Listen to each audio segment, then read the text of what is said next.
Hello everyone, welcome back to my channel. It's me Zainab Fatma here. Today I'm going to explain one of the most important ode of John Keats, that is Ode on Melancholy. It's one of the most important ode और जैसे कि आपके title से पता ही चल रहा है कि ये मेलंकली के बारे में मेलंकली मीन सैडनेस के बारे में। थीम क्या है इसकी? थीम यही है कि how to deal with sadness, और sadness and happiness is an important part of life. We can not avoid it, but we should know the art and skill that how to deal with that. तो first paragraph हम देखते हैं यहाँ पर. No, no, go not to lead, neither twist woof ban, tight-rooted for its poisonous wine, nor suffer thy pale forehead to be kissed by nightshade, ruby grape of Proserpine. Make not your rosary of yew berries, nor let the beetle, nor the death moth be your mournful psyche, nor the downy owl a partner in your sorrow's mysteries, for shade to shade will come to drowsily and drown the wakeful anguish of the soul. देखिए, वैसे तो basically देखा जाए तो इस pome में 3 stanzas हैं और यहाँ पर ये फर्स्ट स्टैंजा है. और इस पूरी पोम में आपको देखने को मिलेगा ग्रीक माइथोलॉजी बहुत ज्यादा है. तो सबसे पहले हम फर्स्ट 2 लाइंस देखते हैं. No no go not to Lethe, neither twist वूफ पैन tight rooted for its poisonous wine. सबसे पहले ये कहा गया है कि अगर इंसान सैड हो जाए, नो नो मत जाओ. Go not to Lethe. Lethe क्या है? लीड है एक रिवर इन हेड्स, यानी अंडरवर्ल्ड में ग्रीक माइथोलॉजी में क्या है, एक रिवर होती है जिसका पानी पीते ही जितने भी लोग हैं वो अपना पास्ट भूल जाते हैं. यानी कि जैसे होता है ना कि इंसान अपने सैडनेस को भुलाने के लिए बहुत सारी चीजें ड्रिंक करता है या फिर कुछ इस तरह की मेडिसिन भी लेता है. तो यहाँ पर लीड कह रहे हैं कि नहीं, अगर तुम सैड हो तो तुम्हें लीड जाने की जरूरत नहीं है. Neither twist wolf's bane. Wolf bane क्या है? अब देखिए, इसमें पॉइजनस प्लांट है. ये क्या चीज है? पॉइजनस प्लांट है. और इसको भी पीने के बाद या इसको खाने के बाद क्या होता है कि इंसान अपने प्रॉब्लम्स को भूल जाता है. तो ना तो हमें उससे सपोर्ट लेनी है वूफ्स बैन से. Tight rooted for its poisonous wine, जो कि किस लिए टाइट रूटेड है, यानी कि जड़ों में लगा हुआ है पॉइजनस वाइन के लिए. जहरीली वाइन होती है इसमें, लेकिन इंसान को क्या कर देती है? भुला देती है सारी चीजों को. जिस टाइप की ड्रग्स होती हैं उस टाइप से. Nor suffer thy pale forehead to be kissed by nightshade ruby grape of Proserpine. फिर कह रहा है नॉर सफर, ना तो तुम सफर करो दई तुम्हारा, pale forehead to be kissed by nightshade. देखिए, नाइट शेड जो है ये भी एक पॉइजनस प्लांट है और ये भी कुछ इस तरह का ही है जिसको कंज्यूम करने के बाद इंसान अपने प्रॉब्लम्स को भूल जाता है, फॉरगेटफुलनेस वाली कंडीशन में पहुंच जाता है. तो कहना है कि ना तो तुम अपने पीले फॉरहेड को अपने इससे टच करो, किससे? नाइट शेड्स, यानी उसके कांटेक्ट में मत लेके जाओ, उसे कंज्यूम मत करो. ये है कहने का मतलब. Ruby grape of Proserpine. Proserpine क्या है? ये गॉडेस हैं वाइन की ग्रीक माइथोलॉजी में. ना ही हमें क्या करना है, ना ही गॉडेस ऑफ वाइन के करीब जाना है, उसके रूबी ग्रेप को लेना है. Make not your rosary of you berries. Make not your rosary. देखिए, रोजरी क्या होता है? एक तरह की माला होती है, तस्बीह होती है, जो बीड्स एक साथ जुड़े हुए होते हैं, ठीक है, और वो लोगों के पास होती है. Make not your rosary of you berries. You berries क्या है? एसोसिएटेड है ये सैडनेस से. एक टाइप के प्लांट्स होते हैं और ये सैडनेस से जुड़े हुए हैं. तो कहना है कि ना तो हमें अपनी रोजरी देखा है आप लोगों ने कि रोजरी क्या होती है? जो इंसान इसको लेता है वो हर वक्त उसके हाथ में रहती है और वो हाथ में लेकर के उस पर बीट्स जो होते हैं उसको टच करता रहता है और कुछ पढ़ता रहता है. तो कहना है कि हमें अपनी रोजरी को कैसा नहीं बनाना है? यू बेरीज से नहीं बनाना है, यानी कि हमें इतने कॉन्टेक्ट में नहीं जाना है यू बेरीज के. Nor let the beetle nor the death moth be. देखिए, अब इसमें 2 टाइप के इंसेक्ट हैं, बीटल और डेथ मॉथ. और ये दोनों कैसे हैं? ये दोनों भी एसोसिएटेड हैं सैडनेस से, ग्लूमीनेस से, डेथ से. तो हमें इनके करीब भी नहीं जाना है, डेथ मॉथ के करीब भी नहीं जाना है, बीटल के पास भी नहीं जाना है. You मॉर्नफुल psyche nor the dawning owl, a partner in your sorrow's mystery. You mournful psyche. Psyche कहते हैं माइंड को, psychology related to mind, mournful full of sadness. तो कह रहे हैं कि जो तुम्हारी जो है mournful psyche है, सैडनेस से भरा हुआ माइंड है, उसे हमें किसके करीब नहीं जाना है, ना तो यूबेरीज के, ना बीटल के, ना ही डेथ मोथ के, और ना ही डॉनी आउल के. डॉनी आउल, डॉनी का मतलब वैसे तो होता है covered with fine soft hair, ठीक है, लेकिन यहाँ पर डॉनी आउल साथ में आया है और एक ग्लूमीनेस को रिजेंबल करता है, उसको ही डिपेक्ट करता है. तो कह रहे हैं कि डॉनी आउल को भी a partner in your sorrows mysteries, तुम्हारे जो दुख के राज हैं, तुम्हारे जो दुख में, उसमें अपना पार्टनर नहीं बनाना है, यानी कि उसको भी ज्यादा करीब नहीं रहना है. For shade to shade will come too drowsily and drown the wakeful anguish of the soul. क्योंकि इससे क्या होगा, जब हम इतना ज्यादा सारी चीजों के पास और जाएंगे, सैडनेस के पास, तो क्या होता है, shade to shade, one by one, ये हमारे करीब आती जाती हैं. ड्राउजली, ड्राउजली कहते हैं जो ड्राउजीनेस होता है, नमनेस होती है, बेहोश टाइप का होता है, इंसान अनकॉन्शियस स्टेट में होता है, क्योंकि वो अगर इंसान को बहुत ज्यादा गम मिलता है तो बहुत ही ज्यादा उसमें अनकॉन्शियस स्टेट में पहुंच जाता है और उसको उसमें थोड़ा सा अच्छा भी लगने लगता है. And drown the wakeful anguish of the soul. Wakeful यानी जागी हुई, एंग्विश पेन, यानी कि ऐसा होता है ना कि जब इंसान को एक चीज लिमिट में मिलती है, थोड़ी सी सैडनेस मिलती है, तो उसको बहुत परेशान हो जाता है, वो बेचैन हो जाता है, लेकिन उसको अब जब बहुत ज्यादा मिलती रहती है तो उसका वो आदी हो जाता है, उसका हैबिचुअल हो जाता है. तो कहना है कि अब हमें क्या करना है कि ऐसा नहीं है कि अगर हमें बहुत सैडनेस मिली हुई है तो हम सैडनेस के करीब ही जाएंगे और उससे ही क्या करेंगे, उससे और अपना आपको अटैच करेंगे और उससे क्या करेंगे कि हम और भी ज्यादा उसको अटैचमेंट हो जाएगा और ज्यादा करीब पहुंच जाएंगे. उससे क्या होगा, फिर हमें वो एहसास होना बंद हो जाएगा कि ये हमारे लिए पेनफुल है, ये हमारे लिए फुल ऑफ पैनिक है. तो क्योंकि इससे क्या हुआ कि इन्होंने सफर, जो इंसान सफर कर रहा है उसको हर चीज करना चाहिए अपनी सफरिंग्स को से अलर्ट रहने के लिए, अवेयर होने के लिए. ऐसा नहीं है कि अगर उसे मेलंकली मिली है, उसे सैडनेस मिली है, तो उसके और करीब जाए और उसमें जाके गम में ही रहे हर टाइम. उससे निकलने की कोशिश करना चाहिए, उसको डील करना आना चाहिए, कॉप अप करना आना चाहिए और उसको फेस करना आना चाहिए. ये नहीं कि बस उसी में पड़े हुए हैं कि भाई हमें तो बहुत गम है, अब हम इससे निकल नहीं सकते. कोशिश करना चाहिए, तरीके सोचने चाहिए कि कैसे हम उसको डील करें, कैसे हम कॉप अप करें. So that's all about this stanza. Let's start the second stanza of this poem.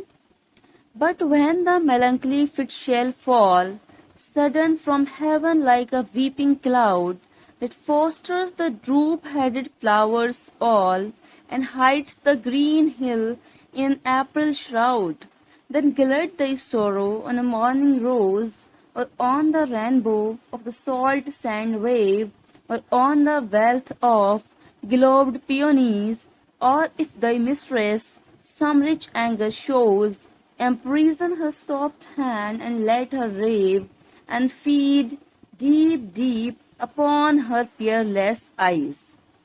तो देखिए ये है आपका सेकंड स्टैंजा और इसकी हम फर्स्ट टू लाइंस देखते हैं पहले. But when the melancholy fit shall fall. और हाँ, one more thing I want to tell you. देखिए फर्स्ट में तो ये बताया था कि हमें किस चीजों से दूर रहना है, क्या नहीं करना है जब हमें मेलंकली फील होती है, सैडनेस फील होती है. और सेकंड में बताया है कि क्या हमें करना है. But when the melancholy fit shall fall sudden from heaven like a weeping cloud. देखिए बहुत सारे साथ साथ में फ्रेजेस भी दिए हुए हैं, मेटाफर दिए हुए हैं. When the melancholy fit shall fall, यानी कि मेलंकली फिट, जब किसी को बहुत सैडनेस आ जाए, फिट ऑफ सैडनेस हो जाए उसको, sudden from heaven like a weeping cloud. किस तरह से, जैसे कि हेवन से वीपिंग क्लाउड आता है. वीपिंग क्लाउड का मतलब होता है जैसे बहुत सारा बादल भरा हुआ आता है, वो अपने ऊपर से या तो वो कोहरा लेकर आता है, बहुत ज्यादा फोग लेकर आता है, या फिर फुल ऑफ रेन लेकर आता है. ठीक है, तो क्या करता है वो weeping cloud, it fosters the droop-headed flowers all and hides the green hill in an April shroud. वो क्या करता है, जो ड्रूप हेडेड फ्लावर्स, जो फ्लावर्स झुके हुए हैं उनको कवर कर लेता है, and hides the green hill in an April shroud, और हाइड कर देता है, छिपा देता है ग्रीन हिल को, जो ग्रीनरी है हिल्स पर, अप्रैल श्राउड में. देखिए अप्रैल तो एक मंथ है जहां पर ब्लॉसम्स का ठीक है। और श्राउड का मतलब है, श्राउड वैसे कवर होता है, कवर को कहते हैं, और एक तरह का क्लोथ भी होता है। जब डेड पर्सन होते हैं उनको बैरी किया जाता है, उससे पहले उनके फ्यूनरल के टाइम पर, तो उनको उससे कवर किया जाता है, तो वो एक तरह का श्राउड वो भी होता है। तो अब यहाँ पर इन्होंने कहा है अप्रैल श्राउड में, यानी कि जो वीपिंग क्लाउड है वो एक तो क्या कर रहा है, जो ड्रूप हेडेड फ्लावर्स हैं उसको कवर कर रहा है। दूसरी बात है वो क्या कर रहा है कि ग्रीन हिल्स पर जो ग्रीनरी है उनको कवर कर रहा है अप्रैल मंथ में, ठीक है, जिस तरह से करता है। Then glut the sorrow on a morning rose और on the rainbow of the salt sand wave. तो जिस तरह से वीपिंग क्लाउड हर चीज को कवर कर रहा है, जो जो चीजें यहाँ पर मेंशन हैं, उसी तरह है हमें अपने बेलंकली को फीड करना है। कैसे फीड करना है, कैसे उसको कुछ देना है? फीड, गिलट, गिलट का मतलब जो आया है ये आपकी 5 लाइन में है। गिलट, गिलट का मतलब है फीड करना, खिलाना, लेकिन यहाँ पर गिलट फीड हम थोड़ा सेंस में लेंगे। Glut the sorrow on a morning rose, morning rose जो मॉर्निंग में निकल रहा है, एकदम ब्लूसम हो रहा है, ठीक है, उससे क्या करना है, हमें उसको देखना है। हमारी तरफ जो नेचर है, जो नेचर की चीजें हैं, हमें उसको ऑब्जर्व करना है और उससे अपने आप को फ्रेश फील कराना है, अपनी सैडनेस को उससे दूर करना है। क्योंकि ये होता है जब इंसान सैड होता है बहुत ज्यादा, या बहुत ही ज्यादा स्ट्रेस्ड होता है, तो वो क्या करता है, अपने आसपास की चीजों को भी ऑब्जर्व नहीं कर पाता है। और नेचर जो है, आप देखते ही बहुत सारी पोअम में, बहुत सारे पोएट ने लिखा है कि is a good healer and soother and कामर। नेचर को देखने के बाद, कुदरत के आसपास अगर हम अपना वक्त गुजारते हैं, तो उससे क्या होता है कि हमारा जो माइंड है बहुत फ्रेश हो जाता है, सैडनेस हमारी दूर हो जाती है और हमें बहुत बेटर फील होता है। तो यही बात यहाँ पर जॉन कीट्स कह रहे हैं कि अगर आपको बहुत ज्यादा सैडनेस आ जाए तो आप वीपिंग क्लाउड की तरह क्या करेंगे, कवर कर लेंगे। जैसे कि उसने ड्रूप हेडेड फ्लावर्स को कवर कर लिया और ग्रीनरी को कवर कर लिया, तो ऐसे ही हमें क्या करना है, हमें अपने चारों तरफ अपनी आईज को, अपने आप को कहाँ लगाना है, मॉर्निंग रोज को ऑब्जर्व करने में, यानी कि जो नेचर है उसको ऑब्जर्व करने में। और on the rainbow of the salt sand wave, ये भी एक नेचर का नजारा है, एक सीन है कि रेनबो दिखती है, सॉल्ट सैंड वेव, यानी कि जब आप बीच पर होते हैं तो वहां पर एक बहुत ही अच्छा सा सीन होता है। क्या होता है कि वहां पर वेव्स आ रही हैं, ठीक है, और रेनबो भी हो रही है, तो वो बहुत ही ज्यादा ब्यूटीफुल लगता है और बहुत रिलैक्स फील होता है, फ्रेशन फील होता है उसको देख करके। यही इन्होंने कहा है कि हमें नेचर को ऑब्जर्व करना है। और ऑन द रेनबो, सॉरी तो हो गया, और on the wealth of globed peonies, और यस, और on the wealth of globed peonies. देखिए ग्लोब्ड पियोनीज इस वर्ड को हम देखते हैं, ग्लोब्ड का मतलब हुआ जस्ट लाइक ग्लोब, जैसे कि ग्लोब होता है गोल गोल, पियोनीज एक टाइप का फ्लावर होता है, जो रोज पिंक फ्लावर है, जापानीज होता है, विद गोल्डन येलो पेटल्स, यानी कि जो इसकी पिंक रोज पिंक दिखने में होता है फ्लावर ये, और इसकी पेटल्स जो होती है वो गोल्डन येलो होती हैं, तो उस टाइप का फ्लावर होता है, बहुत ब्यूटीफुल सा। तो हमें क्या करना है, उसकी रिचनेस को देखना है, उसकी ब्यूटी को ऑब्जर्व करना है और उसके बारे में कंटेम्पलेट करना है कि किस तरह का ये कितना प्यारा सा फ्लावर है। तो यहाँ तक तो उन्होंने 3 थिंग्स बताएं कि या तो हम मॉर्निंग रोज को ऑब्जर्व करें, या फिर हम रेनबो को देखें सॉल्ट सैंड वेव पर, या फिर हम ग्लोब्ड पियोनीज की रिचनेस को देखें। अब कह रहे हैं ये 3 लाइंस में लास्ट की, और if thy mistress some rich anger shows, अगर तुम्हारी मिस्ट्रेस है, कोई फीमेल फ्रेंड है, ठीक है, और वो कुछ एंगर शो करती है, कभी कभी होता है ना, वो लोग बहुत ज्यादा डिप्रेस होते हैं या उनको किसी भी चीज को लेकर के बहुत गुस्सा होता है, तो वो अपना एक्सप्रेस करना चाहते हैं, लेकिन जब हम होते हैं तो हम उनके वहीं को उसको सप्रेस कर देते हैं, हम सुनना नहीं चाहते या कोई भी सुनना नहीं चाहता उसको। तो हमें क्या करना है, पहले सुनना है। तो क्या कह रहे हैं कि पहले क्या करना है, if your mistress shows some anger, तो emprison her soft hand and let her rave, हमें उसके सॉफ्ट हैंड को होल्ड करना है, एंड लेट हर रेव, और उसको रेव का मीनिंग होता है speak angrily, to speak angrily, गुस्से में बहुत बोलना, उसको जो भी वो बोल रही हैं, एक्सप्रेस कर रही हैं, उसको गुस्से में बोलने देना है। And feed deep deep upon her Peerless eyes, feed कर देना है, अब डीप डीप बहुत गहराई से उनको ऑब्जर्व करना है, पियरलेस, पियरलेस का मतलब होता है मैचलेस, यानी जिसका कोई मैच नहीं है, जिसके बराबर का कोई है नहीं। तो यहाँ पर आईज की ब्यूटी को दिखाया गया है कि इतनी ब्यूटीफुल आईज है कि किसी और की नहीं है। उतनी ब्यूटीफुल आईज को हमें ऑब्जर्व करना है उसको। वी हैव टू लुक, और द पोएट और the person who is depressed, he has to look into her eyes very calmly, very softly. So let's start the third stanza. She dwells with beauty, beauty that must die, and joy, whose hand is ever at his lips, bidding adieu and aching pleasure nigh, turning to poison while the bee mouth sips, aye, in the very temple of delight. Veiled melancholy has her sovereign shrine, thou seen of none save him whose strenuous tongue can burst joy's grape against his palate fine. His soul shall taste the sadness of her might, and be strong, be among her cloudy trophies hung. तो this is the last stanza of this poem ode melancholy, और इसके 3 ही stanza हैं, third one हम explain कर रहे हैं। Let's have a look. She dwells with beauty, beauty this must die, and joy whose hand is ever at his lips. देखिए अब जो शी यहाँ पर यूज किया गया है, पर्सोनिफाई किया गया है मेलंकली को, कि मेलंकली जो है वो किसके साथ रहती है? डुएल्स का मतलब लिविंग, रहना। मेलंकली रहती है ब्यूटी के साथ, ब्यूटी दैट मस्ट डाई। और ये this line is also very common and asked in most of the examination.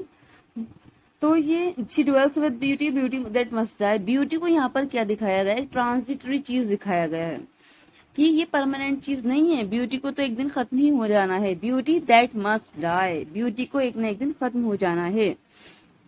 And joy whose hand is ever at his lips, और जॉय, फिर जॉय की बात की गई है, हैप्पीनेस की बात की गई है। यहाँ पर दोनों चीजों का कंट्रास्ट है, हैप्पीनेस का भी और सैडनेस का भी।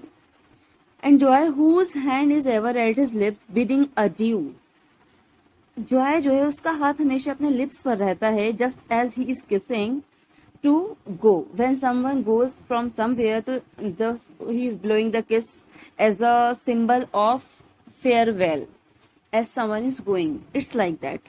तो वो क्या कहता है, हर वक्त जॉय जो है हमेशा फेयरवेल, जाने की बात कहता है। अड्यू का मतलब फेयरवेल है, मतलब हमेशा जाने का कहता है। एंड एकिंग प्लेजर नाए, और क्या है, जो प्लेजर्स हैं वो उसके आसपास ही होते हैं। और वो एकिंग, देखिए एकिंग भी है और प्लेजर भी है। एक होना यानी पेन फील करना, ठीक है, पेन फील करना उस टाइप से, तो पेनफुल भी होता है। प्लेजर यानी यहाँ पर ये दिखाया गया एकिंग और प्लेजर को साथ में करके ये दिखाने की कोशिश की गई है कि प्लेजर और हैप्पीनेस और सैडनेस दोनों हमेशा साथ में रहते हैं। कभी भी आपको ऐसा नहीं होगा कि this life is like that, कि किसी के पास कोई भी गम ना हो, कोई प्रॉब्लम्स ना हो, कोई सैडनेस ना हो, हमेशा ऐसा ही होगा। और हैप्पीनेस का टेस्ट जब भी ज्यादा आता है जब आपने सैडनेस को एक्सपीरियंस किया हो। चाहे आप कितना भी हैप्पी हैप्पी रह लें, आप फिर बोर हो जाएंगे उस चीज से, you will not feel so good. लेकिन जब अचानक से आपका पेन जो पीरियड है, पेनफुल पीरियड है आपका, जो आपकी प्रॉब्लम्स का है, मेलैंकोलिक टाइम है, उसके बाद जो हैप्पीनेस आती है उसका मजा ही अलग होता है। तो इन्होंने कहा है कि जो जॉय होता है वो तो बहुत ही कम टाइम का होता है। और फिर कहना turning to poison while the bee mouth sips, तो यहाँ से an aching pleasure nigh, turning to poison while the bee mouth sips। देखिए जो प्लेजर है वो बहुत करीब है, और वो टर्निंग टू पॉइजन, वो धीरे धीरे पॉइजन में टर्न हो रहा है, यानी सैडनेस में, एक्सट्रीम सैडनेस में।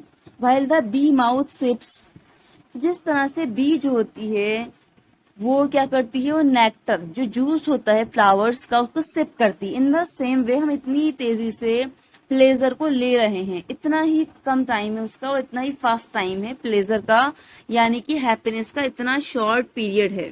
जिस तरह से बी जो है सक कर रही है नेक्टर को, in the same way we are sucking the pleasure time, it's not for a long period. A in the very temple of delight, veiled melancholy has her sovereign shrine। ठीक है ना, yes, temple of delight, खुशियों के temple में veiled melancholy has her sovereign shrine। जैसे अभी हमने बताया कि हैप्पीनेस और पेनफुल चीज जो होती है, पेनफुल पीरियड होता है, सिचुएशन होती है या कंडीशंस होती हैं, वो दोनों हमेशा साथ में, they will go hand in hand. तो कह रहे हैं कि wheeled melancholy, temple of delight में खुशियों के टेम्पल्स में व्हील्ड मेलंकली, व्हील्ड है यानी कि व्हील्ड का मतलब होता है कवर, जिस तरह से women has wheel, they cover their face sometime, bride also, तो in the same way melancholy wheeled है यानी कि वो एकदम सबको नजर नहीं आ रही है। Wheeled melancholy has a sovereign shrine, sovereign का देखिए यहाँ पर लिया गया है सोवरन से। सोवरन क्या होता है? एक पर्सन जो कि एक्सरसाइज करता है सुप्रीम अथॉरिटी, तो यहाँ पर मेलंकली के पास सुप्रीम अथॉरिटी है। श्राइन टेम्पल टाइप होता है, तो कह रहे हैं कि जहां पर टेम्पल ऑफ डिलाइट है तो वहां पर भी मेलंकली छुपी हुई है सोवरन श्राइन में अपने पूरी अथॉरिटी के साथ। The scene of none save him whose strenuous tongue can burst joy's grape against his palate fine। हालांकि क्या है? Seen of none save him, हर कोई उसको नहीं देख सकता है। Whose strenuous tongue can burst joy's grape against his palate fine। देखिए यहाँ पर मेलंकली को टेस्ट करने वाली बात की गई, जैसे कि हम कोई फूड टेस्ट करते हैं उस तरह से मेलंकली को टेस्ट करें। तो कह रहे हैं कि जिसकी स्ट्रैनुअस, स्ट्रैनुअस का मतलब स्ट्रॉन्ग, जिसकी जो टंग है वो बहुत स्ट्रॉन्ग है, can burst joy's grape against his palate fine, वो जॉयस के ग्रेप को बर्स्ट कर सकता है अगेंस्ट हिज पैलेट फाइन। देखिए पैलेट भी जो होता है वो हमारे माउथ का अपर पार्ट होता है, रूफ ऑफ माउथ होती है। तो कह रहे हैं कि सिर्फ उसको ही टेस्ट आएगा, जो इंसान, जो भी पर्सन है वो जॉय में भी मेलंकली को फाइंड आउट कर लेगा, उसी को ये मेलंकली नजर आएगी। यानी कि देखिए एक तरह से हम इसको ऐसे भी समझ सकते हैं, इट्स माई ऑन एक्सप्लेनेशन, की अगर देखिए जब हम बहुत ज्यादा प्लेजर में रहते हैं तो हमें ये कभी भी नहीं भूलना चाहिए कि ये प्लेजर जो है टेम्पररी टाइम का है। हमें ये नहीं कि हम इतने ज्यादा उसमें ओवर ड्रॉन हो जाएं, डूब जाएं उसमें, कि हम मेलंकलिक टाइम को अपने भूल जाएं या उस टाइम की कंडीशंस को, सिचुएशंस को हम भूल जाएं और हम सिर्फ जॉय जॉय के हुई ध्यान में रखें। तो हमें क्या करना है? हमें उसको भी माइंड में रखते हुए चलना है। तो इस तरह से कहा गया है। कुछ लोग होते हैं जो जॉयस टाइम में भी, अपने रिजॉइसिंग मोमेंट्स में भी क्या करते हैं कि वो मेलंकली को माइंड में रखते हैं, उनको मेलंकली वहां पर भी नजर आ जाती है। His soul shall test the sadness of her might and be among her cloudy trophies hung। His soul, his soul यानी कि उसकी सोल, जो भी पर्सन उसको टेस्ट करेगा, किसको? सैडनेस को, किसमें? प्लेजर सीकिंग टाइम में। तो वो सैडनेस को, उसकी सोल क्या टेस्ट करेगी? सैडनेस को मेलंकली की पूरी पावर के साथ, ठीक है। And be among her cloudy trophies hung, और जो मेलंकली होगी उसकी ट्रॉफीज, जस्ट लाइक ट्रॉफीज, जैसे कि ट्रॉफी उसकी हंग होंगी, लटकी हुई होंगी बीच में। देखिए क्या है इसका मतलब? एक तरह से इसका मतलब ये है कि यही ज्यादा बेटर है कि इंसान मेलंकली को भी फील करता रहे, और एक तरह से यही दिखाया गया है कि मेलंकलिक होना भी it's not a bad thing, melancholic होना भी जरूरी है। देखिए इसके बहुत से फायदे हैं। अगर अपनी डेली लाइफ में देखें, जब हम पूरे टाइम प्लेजर सीकिंग में रहेंगे, प्लेजर फुल टाइम में रहेंगे, तो क्या होगा कि उससे हम अपनी रियलिटी को बहुत कम देख पाएंगे और हम वो चीज नहीं रियलाइज कर पाएंगे। कभी कभी आप सैड होते हैं तो आप रियलाइज होते हैं बहुत सारी चीजों से, आपको बहुत ज्यादा you have enough time to think about it, और आपको बहुत कुछ। और ये एक वो वाला पीरियड था, एलिजाबेथन जेकोबियन टाइम था, जब क्या होता था कि मेलंकली जो पीरियड है उसको बहुत अच्छा माना जाता था कि melancholy is a good thing to write something, to compose something.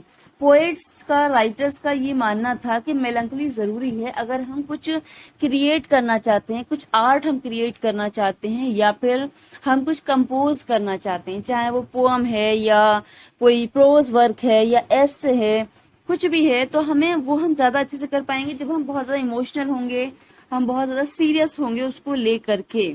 तो उसी के बेस पर, उसी की थीम पर ये जॉन कीट्स ने लिखा है, उसी को ध्यान में रखते हुए कि melancholy is also a good thing. और देखिए हर टाइम अगर प्लेजर में रहते हैं, जैसे हमने भी बीच में बताया था, तो we are not able to express the joys of our better moments. जब हमें बहुत ज्यादा अच्छे अच्छे मोमेंट्स होते रहेंगे, अच्छे अच्छे, तो हम बोर हो जाएंगे उससे। इसलिए इट्स रियली गुड कि आप थोड़ी आपको सैडनेस मिले और उसके बाद आपको प्लेजर मिले, तो उसका जो टेस्ट होता है वो डबल हो जाता है। तो मेलंकली के भी अपने फायदे हैं, और फिर यहाँ पर यही बताया गया क्या नहीं करना है, क्या करना है। और अच्छी बात है अगर कोई मेलंकली को फील करता है, तो यही इसका पूरा कंक्लूजन है. I hope you understood it. If you understood, please like, share and subscribe my channel. Thank you so much to listen me so patiently.